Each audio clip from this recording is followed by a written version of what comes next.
Saudara, Pangas salah satu kecamatan yang ada di Kabupaten Aceh Jaya. Jika musim durian tiba, para warga dari berbagai daerah dipastikan akan mengunjungi daerah ini. Warga yang datang biasanya untuk mencicipi durian yang lebih dikenal dengan durian panga bersama orang terdekat dan keluarga tercinta.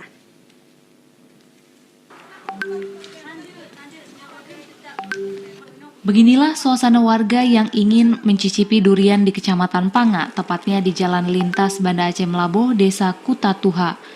Warga dari berbagai daerah selalu ramai singgah di tempat ini untuk membeli durian atau menyantap lemang bersama keluarga.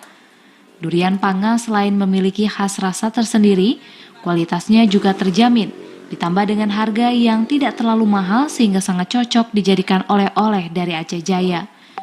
Apalagi ditambah dengan lemang, menambah kenikmatan tersendiri untuk dimakan baik di tempat atau dibawa pulang.